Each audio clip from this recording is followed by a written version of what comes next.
Welcome, everyone. This is the Forensic Investigator Podcast, hosted by Dr. Jim. As previously stated, I bring to the table decades of training, education, and experience to include authoring 3 books and lecturing around the country and in Europe on homicide and cold case investigations. Today's episode, we're going to talk about the role and the functions of the first detective to arrive at a homicide crime scene. And to accomplish this, I have invited a colleague of mine, Jim Holmes, who is a retired special agent, Wisconsin Department of Justice Division of Criminal Investigation. Welcome, Jim. Good morning, Jim. Thanks for having me on. Yeah, both of us with Jim. That's interesting. Okay. Yeah. All right. Let me tell you a little bit about this guy. Jim served as a certified law enforcement officer in Wisconsin for nearly 3 decades, beginning his career in 1995. After assignments with the Dane County Sheriff's Office and the Fitchburg Police Department, he joined the Wisconsin Department of Justice, the Division of Criminal Investigation, in 1996. He retired in August 2024 and was subsequently rehired as a special agent, limited term employee to serve as a court officer during a high-profile homicide trial in which he had been the lead investigator. Now, for more than 24 years, Jim was assigned to the DCI unit, Major Crimes Unit, where he led investigations into adult and child homicides, equivocal deaths, officer-involved deaths, and critical incidents, murder for hire cases, missing and abducted children, and crimes involving child abuse, neglect, and exploitation. He coordinated the DCI's annual 2-week statewide death investigation school for 22 years. During his tenure, more than 1,200 homicide investigators completed the program, representing law enforcement agencies across all 72 Wisconsin counties. He has served on the board of directors of the Wisconsin Association of Homicide Investigators for 23 years, including terms as president. He currently serves as a membership chair and as a member of the training committee.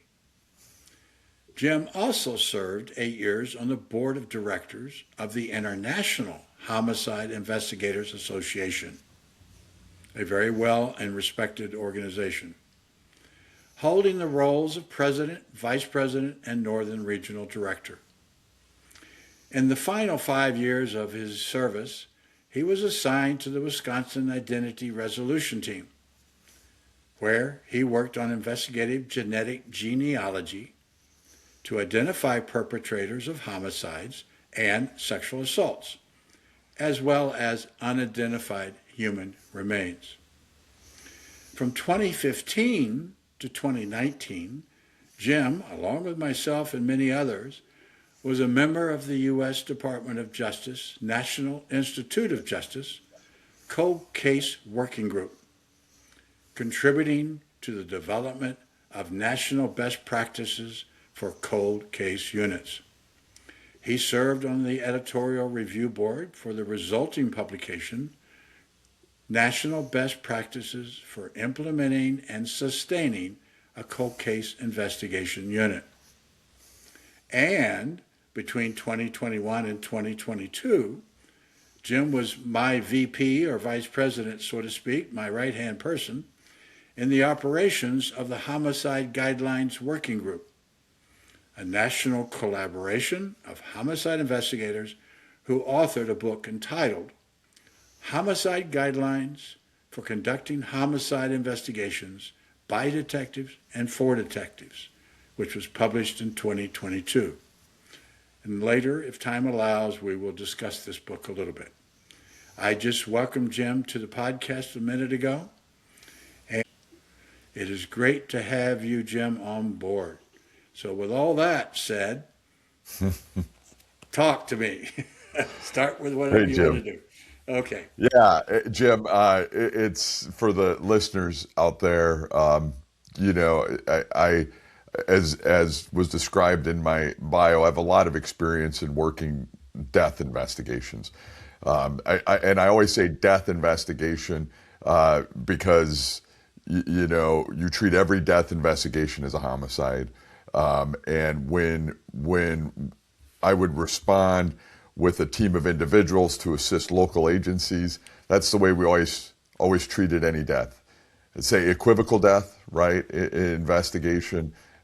We look at that as we can prove if a death is a suicide, an accident, if we treat it like a homicide. If we treat it like a suicide investigation or an accident, then we may miss the fact that it might be a homicide. So I know for your listeners, there's a lot of experience listening to this, Probably. and I'm just one of many throughout the country. Good, good. All right. Well, one of the things I was looking at too is and I'm glad you said that about death investigation versus just homicide. They're all homicides as far as I'm concerned until we Yep. can prove otherwise. But let's start with something like as a detective, a lead detective, when you first arrive at a scene that's allegedly or been described as a homicide. Talk to us a little bit about what your role is and what you're trying to accomplish and how you do that. So in my experience, usually what would happen working for the state of Wisconsin Department of Justice, it would be a local agency would request our agency to come in to assist them in the investigation. And with that, usually the first individual at the scene is a patrol officer. So as a detective, when the patrol makes a request that, hey, we need a detective, we need an investigator, because we have a situation here that as a patrol we know we need to call our detective unit in. And so the detective that responds, and something that we always looked at when I would arrive at the scene and work with the detectives, we would look at, okay, what was initially done by the patrol, right? How did they enter? How did they exit? Based on that, what first aid, if any, taken for the individual who's deceased? And we're looking for any signs of disturbance that were created by the initial responding officers, so that we can document that accordingly. Because what we're looking at is ultimately the crime scene and how important the crime scene is in an investigation. The crime scene is one part of the total investigation, but it's the most critical part of any investigation because that's, again, where everything happened. That's where, if indeed it is a homicide, and a homicide, of course, is the death at the hands of another, right? If it is a homicide, we want to know, how did the perpetrator enter the residence or enter that location? We want to know what they did while they were in that location, whether it's, the victim offender contact site, where did that occur? What was done, the crime scene itself. Is it a shooting, a stabbing? Was the weapon still there? Has it been removed? And then if indeed it's obvious that the victim died quickly or relatively and died right there at the scene, then we're looking for, what did the perpetrator do? How much time did they spend in the scene based on what we're seeing in the scene? And ultimately how they exited the scene. So we need to really establish what was the initial patrol response into the scene. How did they enter? What did they do while they were in, so that we can distinguish the initial patrol response from what the perpetrator actually did. And when we look at that, when we look at the interaction between the perpetrator and victim, we're looking for physical evidence at the scene, right? From the point of, where did the perpetrator enter? What did they do when they were in the scene? And how did they leave? We're looking for physical evidence. We're looking for footwear impressions, treadwear impressions. We're looking for DNA, obviously. We're looking for fingerprints. And we're looking for anything that the perpetrator brought in with them that wasn't there at the scene before, and what they removed from the scene that you know should still be there. But at the same time, we're looking at not only what they removed from the scene, but what they didn't remove from the scene. If somebody comes into a scene and there's clear money or cash or checkbooks or credit cards, but that's still at the scene, but it's a homicide, that might direct us to determining who the suspect might be. So again, that initial detective who gets the call from patrol and responds to the scene needs to identify the patrol's entry, what they did and exit. And then ultimately, some really basic stuff that needs to be done is that detective needs to determine, okay, where is the crime scene, right? Okay. Very good. Because if it's in a residence, where does it start? The crime scene starts outside of the residence. So you have to make sure your crime scene tape is put up in a area that's bigger than where you think the crime scene is. Many times that includes blocking the roadway. We know in a rural area that you can block a roadway much easier than you can in a city, downtown, for instance. But you have to look at, okay, how can we ensure the integrity of the scene, that it's not disturbed? We need to make our scene secure by crime scene tape, by a roadblock in front of the residence, for instance. If it's an outdoor scene, that's a whole nother set of things that need to be considered. Maybe easier to stop individuals from entering an outdoor scene, maybe, but you've got to figure out if you have an outdoor scene, it might be bigger than what you're thinking, so make your scene secure in a big way. A residential scene, if somebody's dead within a residence, then that's usually where the scene is, but you've got to maintain the yard. Go ahead, Jim. Okay, I just want a couple of things went through Sure. my mind as you were talking. Of course, this is very important, that crime scene, especially because that's where it all begins. And of course, it could actually you could end up with multiple scenes actually in the end when you get into it. Let me go back a little bit to, first of all, let's suppose that you think this death might be a suicide. Do you or did you in Wisconsin, as a usual norm, still proceed with the investigation until proven one way or the other, or not? Well, and here's the thing. Sometimes, well, to answer your question, first off, absolutely. You treat it like a homicide investigation. And by treating it like a homicide investigation, and all that means is you cross your T's and you dot your I's. You do everything that you would in a homicide investigation, and a large part of that is just documenting the scene. Sometimes if an individual an officer thinks that it might be a suicide, sometimes the documentation is only around the body. But in fact, if you treat it like a homicide, and it's a homicide, let's say in an outbuilding, right? Somebody, hangs themselves in an outbuilding, or somebody responds and somebody's hanging or has a gunshot wound to the head in an outbuilding.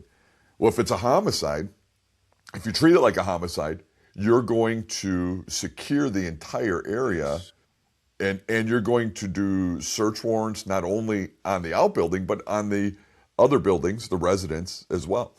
If you think it's a suicide, you may not check the surrounding area. You may not check the residents. And these are things that should be done. Even if it looks to you as a seasoned investigator like it's a suicide, there are still things that you need to do to check the box to say, hey, we need to go into the scene. We need to document the residents, even though the decedent's in the outbuilding. We need to document the residents to see if there's anything in there that could indicate it's other than a suicide. So, and what I've learned in my career, usually when a local agency called me or called our agency, and I would be assigned to assist the investigator along with the team of other agents, we may not get the call for what could be an obvious suicide.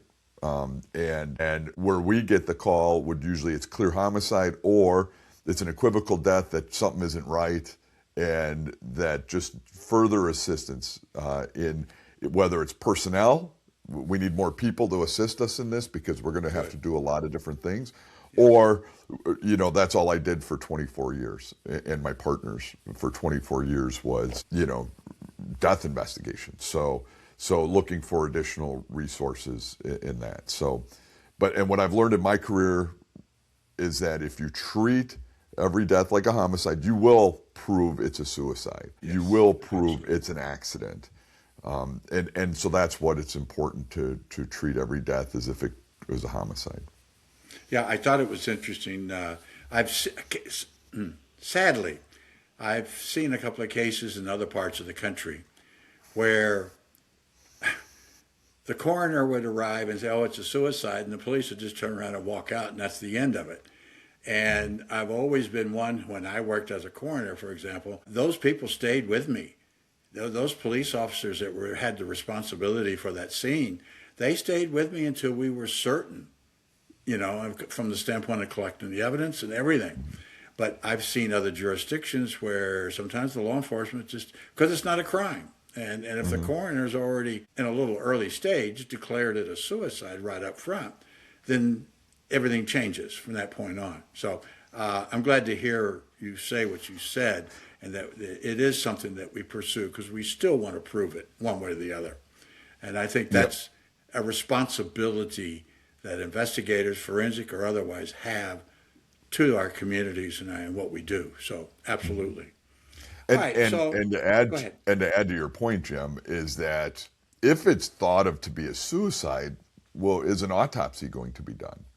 That's right. And you can't prove a homicide if you don't do an autopsy. So if you treat it like a suicide and an autopsy isn't done and the individual's cremated or buried, you may not get that information you need when a family member or somebody comes forward and says, "Listen, my family member would never have killed themselves." And too late if you don't have an autopsy. I want to say it's too late. We've definitely I've exhumed individuals in the past, but it's not the same as doing an autopsy right there. So a lot of times in a smaller community that doesn't have a forensic pathologist right in their community, or it's not a state mandated law that the body will be transported to a forensic pathologist. I think Tennessee has a forensic sciences where they transport the body for an autopsy. But if it's treated like a suicide, then the determination may be not to have an autopsy. And then your death investigation, that's a box, or you didn't cross your T or dot your I in your death investigation. Yeah. I'm going to jump to something else here. It just dawned on me when you said that. What about children? Do you have mandatory autopsies for suspicious deaths with children, or is it still, how does it work for you in Wisconsin? So every county is different, but I believe that if an infant or a child dies, the coroner or medical examiner does do an autopsy. Good. And to me, in my career working child death investigations, an autopsy a child shouldn't die, right? That's right. Because they're usually healthier, and so an autopsy should be done on everyone. There might be cases where it isn't, if the child dies in the hospital, for instance, of something that is medically challenging, and the doctors, and there's a clear there's a clear view of what exactly the child has, some kind of illness, cancer, something along the, maybe an autopsy isn't done. I don't know that because I wouldn't get involved in that investigation, but obviously, if a child does die, there should be an autopsy done on a child death. Many, many years ago, Georgia passed a law that I think that was something that any child under the age of 7 that dies unexpectedly, and there's suspicious reasons, no medical reason that a doctor can sign off on, then an autopsy was required. And that was state law. And that's why I asked the question, actually, because I think some states have done that. Maybe not all, but it sounds like you were watching it very closely anyway, from the standpoint of an investigation, or it was being watched by somebody carefully. And as we do the caveat, right? I mean, there's always something. We don't have the answers to everything. And as long as it can be explained maybe why an autopsy wasn't done, well, how detailed is that report? Again, I would only get involved in an investigation when a local agency would reach out for assistance. And usually in that case, it was a result of a child dying as a result of some kind of abuse or neglect in some cases. Yeah. Okay. Well, let me ask you another question. And some of the follow-up things, or maybe actually it's part of the investigation. You and I talked about this before, about victimology. Would you address that a little bit, please?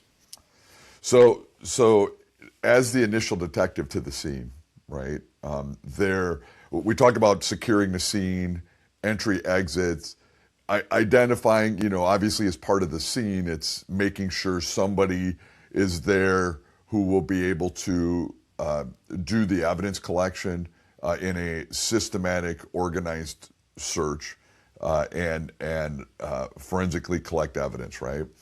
But you as a detective too, if you have a decedent that's now within a residence, you have to identify that individual.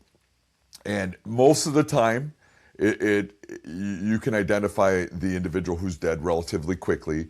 If it's a recent death, maybe their driver's license matches what you're seeing. Family members say, "Yeah, I came in and found this individual," right?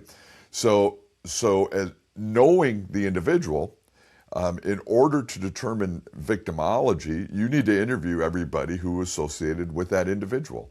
Not only interview these individuals because you want to learn about who the decedent is, the victim. And you want to understand, why is this individual dead? What led to their death? And through that, your interviews of nearest and dearest is something that we always look at. We always refer to nearest and dearest, right? Anybody, whether it's family, friends, associates, those are people you want to interview to determine, again, why somebody would want this individual dead. So part of the victimology is learning about the decedent. And in my career, and this isn't always the case, I've had investigations involving random, perpetrators who did not know the victim when they died as a result of action. But most of the time, it's somebody that knows the victim who was involved in the homicide of the victim. So that's what victimology is about, is identifying everybody who had contact with the victim, who knew the victim, and then part of that is, what is the victim's pattern of behavior as well. You're doing what it is you're doing a timeline of the victim as well. You're identifying where they were, what they did, what was their normal pattern of behavior.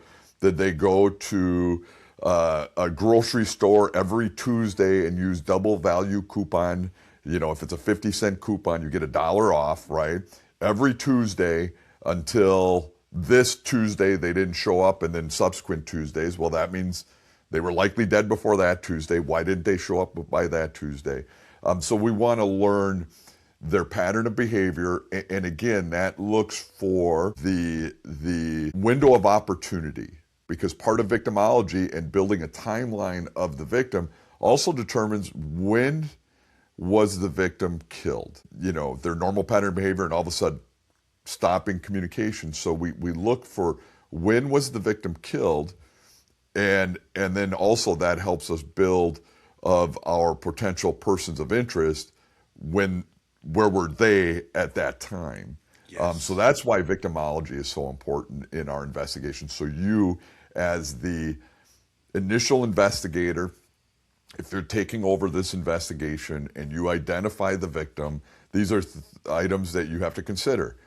Who are talking to everybody who knew the victim to learn more information about the victim, but then also learn about these individuals who you're talking to. What was your feeling? Where were you at the time? So I guess, is that what you were thinking about, Jim? Oh, absolutely. Did you want to add anything? Absolutely. Well, it is no, it's critical, and it's critical to what to know your victim is to know your person of interest. In a lot of Hmm. you could say that because most of them, I think, the majority, a large percentage of the cases are committed by people they knew. We know that, but we also know there are stranger homicides as Yeah. well. So I mean, but we need to identify that as part of the process, and that tells you which direction to go. I mean, am I correct in making that statement? Oh yes, absolutely. I mean, I always look at, you know, if you can eliminate to the best of your ability or not eliminate certain individuals who are near and dear to the victim, that does direct your investigation. Although your investigation should always look at this could be a random homicide.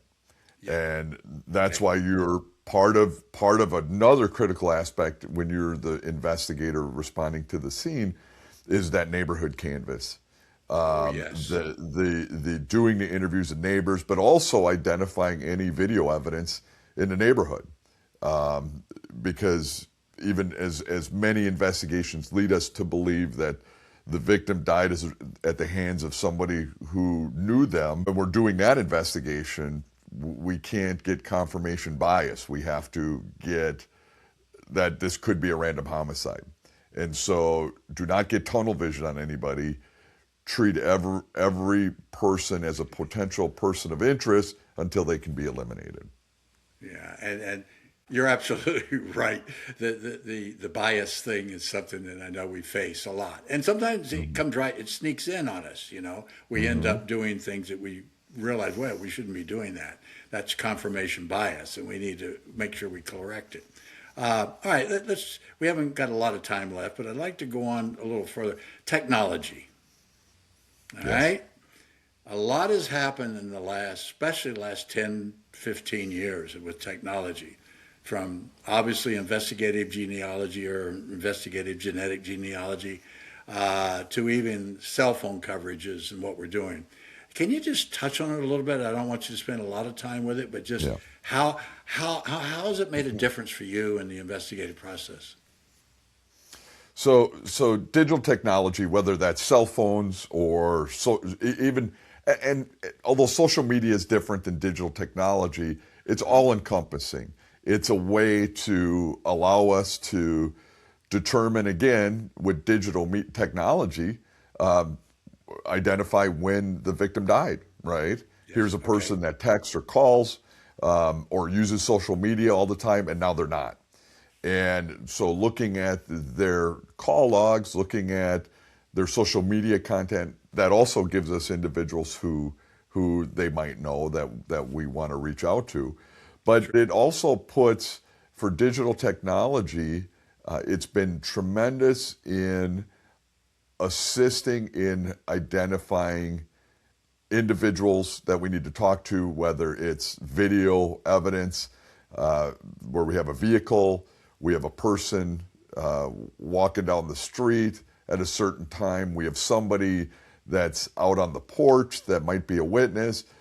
It allows us to identify the victim as far as who they were communicating with and when they probably died, as well as potential perpetrators or witnesses, uh, by putting them in areas where they are located at the time of the person died, right? All of a sudden we have a cell phone hitting in an area that we need to talk to that person because again, not that they're a person of interest necessarily, but everybody's a person of interest until proven otherwise.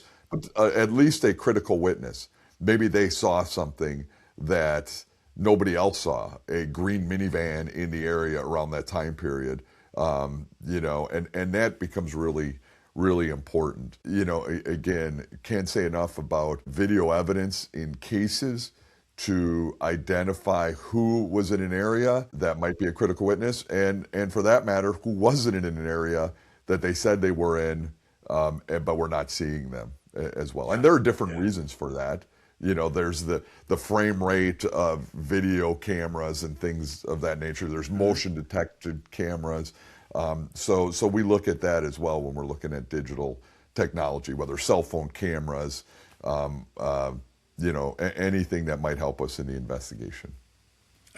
One quick question about, I'll have a session later with a genealogist, but are we pretty stable with what we're doing with investigative genealogy? I mean, are the courts holding this up all the way? And do you ever expect it to go to the Supreme Court for a decision as to Well, whether it's I, valid or not? I think that's a hard question, right? You It never know is. what's going to go to courts or Yes. the Supreme Court. But I know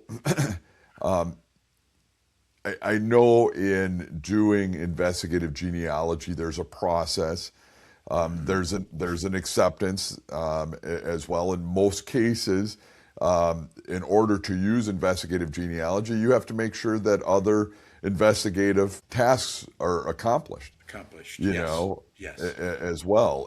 If you're doing investigative genealogy on a sexual assault and maybe unknown, right, where it's a stranger unknown to the victim, well, if the victim has a boyfriend, for instance, or a significant other, well, you have to get that significant other's DNA to eliminate them from Yes. the DNA. So if that isn't done, you can't use investigative genealogy. Very You good. have to follow up with what would be normal common tasks associated with your investigation before you can implement investigative genealogy. And for that matter, that just means that in many cases, you get all this DNA and you eliminate the DNA you collect from potential suspect DNA. At that point, then maybe you need to consider, do we use investigative genealogy? But again, it's closely looked at, closely scrutinized. You have to have a team of individuals that review the application for it and make considerations. Now, that being said, if you have a crime, for instance, a child abduction, that's clear that this is a stranger abduction, it's on video, you have DNA, maybe you use investigative genealogy, if you can develop an STR profile from DNA left at the scene and the individual's not in the CODIS, then maybe you use investigative genealogy earlier because of the nature of the crime, right? A child that's abducted that could be murdered, or somebody, again, you've got to look at the crime and seeing, can we use this a little bit? But again, it's still going to be a team of individuals that is looking at it, including the district attorney and prosecutor, right, in the county, that's going to say, yep, let's move ahead with this. So, Yes. so if you follow protocols and establish systems in place, then you can check your box to, okay, now we use investigative genealogy. And then we know we're on good grounds legally from that point forward, too. Probably. Absolutely. Yes. All right. All right. Well, let's, time-wise, we're running into near the end here. I got two other things I'd like to bring up. The first one would be when I asked you a few years back, 2021, 2022, for this homicide guidelines book. I'm going to show a picture of it here a little later. But how do you feel like that was the right thing to do, and how receptive do you think it has been?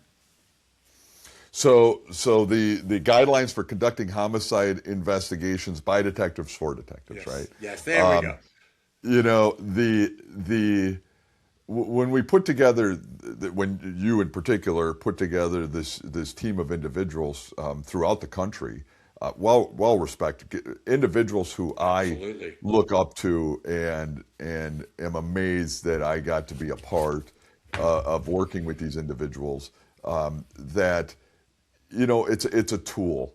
It's a tool to use when we put it together. It's a tool to use for investigators, no matter how seasoned or experienced you are, but to look at and saying, am I, I have a question about this, and it's an easy guide. Yes. And really the majority, right? You get homicides in in cities where there's a homicide unit in a city, and that's all they do. They investigate homicide, homicide. In our major crimes unit, that's what we did. We investigated deaths and homicides. But if you're in an area, right, where there aren't homicides, most of the time in communities there isn't a homicide. There's death investigation, right? There's deaths, but now you as a detective are responding to something that clearly looks like a homicide, or again, treat every death as a potential homicide. But you haven't worked a homicide in 5, 6, 7, 10 years. But even if you worked one 10 years ago, right? Technology has changed, things have changed. Yes. It's good to remember, to refresh your memory. And at the time when it was discussed to bring this book out, it was just, again, another tool, another guide to utilize under, at the time in 2021, 2022, the current standards of individuals who were in the field and leading these investigations. So I think it's a very easily readable book for you as the investigator to pick up and look at, and more importantly, it's not expensive at all. So Tell me about it. You can't buy a book. It's under $5. It's $4 and something, right? It's not for profit. That's the whole idea, was to do it for free. And we've given away a lot of copies over the last 3 years. So, in fact, I estimated maybe close to 2,000 or 3,000 we've given away. And I think that's great. And I will do it as if agencies want it. All right, let's sort of close it out with, what are you doing now? What did you're retired, but are you really retired? I do a lot of teaching. I teach for the National Criminal Justice Training Center on death investigation, child homicide investigation, cold case, child abduction, missing children investigations. I love doing that. I work with a great group, a team of individuals that are amazing. And I do recruit academy training at Madison College with new recruits. I enjoy that. So I do a lot of different teaching as well. I'm still part of our Wisconsin Association of Homicide Investigators. I'm part of the training coordinator to bring experts throughout the country in to provide training to law enforcement in the state of Wisconsin, coroners, medical examiners, prosecutors, and that keeps me up to date with what's going on in the country with technology. But I remember still learning from a good friend of mine still to this day, who was my counterpart, kind of my mentor, Rick Llewell. He always told me when I first came in, it's still, when you're doing a death investigation or homicide investigation, it's still talking to people. And something we didn't cover was the interview. You're still talking to people. You're getting away from your desk. You're knocking on doors. You're talking to people, and you're documenting information while you're doing the investigation. Because quite frankly, it comes down to solving the homicide of a victim whose loved ones, are suffering through something, and to give them answers and come to justice with who might have done the crime. So very good, very good. And I wanted you to get that in there, because there's always life after retirement.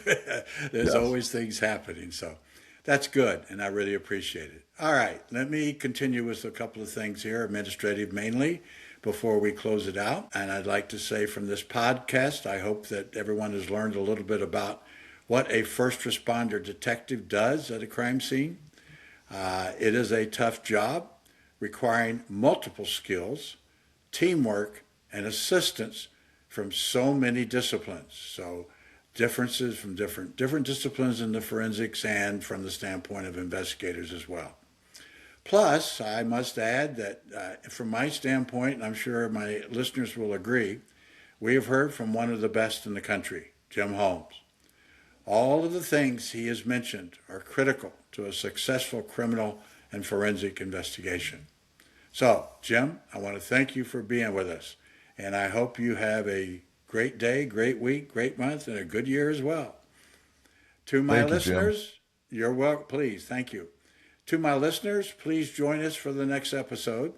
And remember, if you have any questions about this podcast or you are interested in any of the forensic services that I talked about, please email me at jma.forensicinvestigator@gmail.com or visit my website at www.jma4ensics.com. Thank you again. Have a good day and a good week. Goodbye, everybody.